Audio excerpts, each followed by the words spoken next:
विज्ञान जय अनुसंधान से हुई पूर्णिक वक्त की तरह हमारे प्रधानमंत्री मोदी जी ने किया अमृतकाल का आगाज। हमारे प्रधानमंत्री मोदी जी ने किया अमृतकाल का आगाज।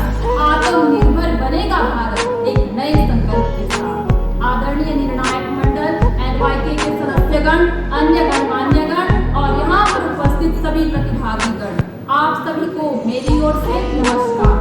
महोदय, मेरे आज के भाषण का विषय है अमृतकाल के पंचकरण।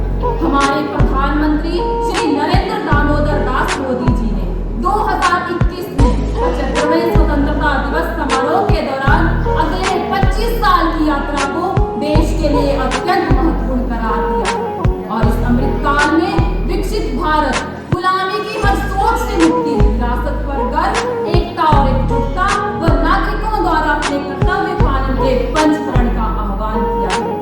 महोदय, विकसित भारत की विडंबना देखिए कि आजादी के 76 साल बाद भी आपने और मैंने आज तक बस यही पढ़ा है कि भारत एक विकासशील देश है जो कि विकसित होने की कगार पर है, और मेरे पिताजी और आपके पिताजी ने भी यही पढ़ा है कि भारत एक विकासशील देश है जो कि विकसित होने की कगार पर है। उपस्थित श्रोताओं, मैं आपसे पूछना चाहती हूँ, क्या वाकई भारत 2047 तक विकसित देश बन पाएगा? यदि हाँ, तो ये कैसे संभव है? इसका उत्तर केवल और केवल मोदी जी ही जानते हैं। उन्होंने कहा है तो इसके लिए उनके दिमाग में कई योजनाएं भी हो सकती हैं। महोदय, कभी ब्रिटेन का उपनिवेश रहा भारत 2021 के आखिरी 3 महीनों में उसे पीछे छोड़ता हुआ दुनिया की 5वीं सबसे बड़ी अर्थव्यवस्था वाला देश बना है। पराधीन भारत में महात्मा गांधी ने कहा था कि मैं स्पष्ट रूप से कहता हूँ, यदि भारत में अंग्रेजों के आदर्श व्यवहारिक रूप से बने रहेंगे तो हम पहले जैसे ही रहेंगे। हमें हमारी विरासत पर गर्व होना चाहिए। जब हम अपनी धरती से जुड़ेंगे तभी तो ऊंचा उड़ेंगे।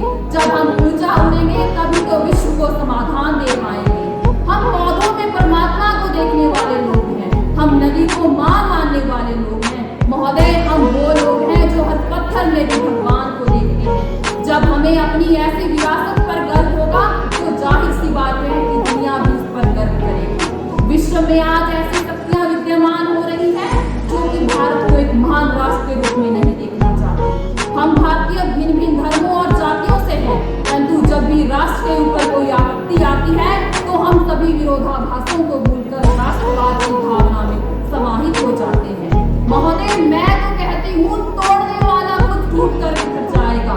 कि तोड़ने वाला खुद टूट कर बिखर जाएगा जब राष्ट्र एकता के सूत्र में निखर जाएगा।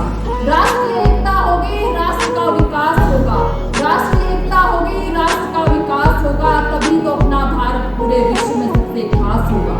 जहाँ हमें अपने अधिकारों की चिंता होती है, वहीं हमें अपने कर्तव्यों को भी जानना होगा। महोदय, यदि सरकार का कर्तव्य है कि हर समय बिजली की सप्लाई दे, तो नागरिक का भी कर्तव्य होना चाहिए वह कम से कम यूनिट खर्च करे।